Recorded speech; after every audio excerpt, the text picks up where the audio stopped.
Hello guys, welcome to my channel Netcast on WebTech Zone. So in this video tutorial, I'm going to show you how you can remove line breaks or hard returns in Microsoft Word document. So I will show you two methods that you can use as per your requirement. So let's start the video. And at the end, if you like this video, hit the like button, subscribe my channel, and don't forget comments below. So let me start with the video.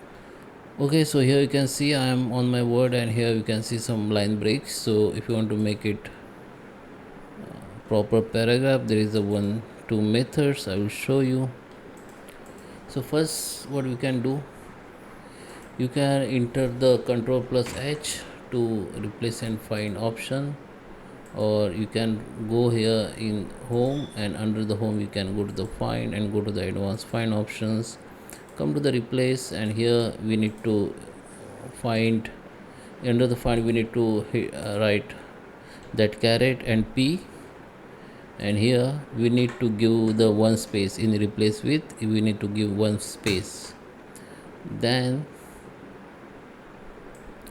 click on replace all. Okay, if you don't find this caret symbol, then I will show you the another method. Go to the replace here. Okay, go to the find and advanced find and replace. In replace we need to go to the special character and click on that paragraph marks, and here you need to give the one space and hit the replace all.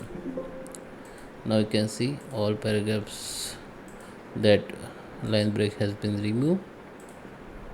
Okay, and I have given the one space. You can also give the two space if you want. I have given the one space after one line, and that is done. I hope you like this video. Please subscribe me. Thank you for watching.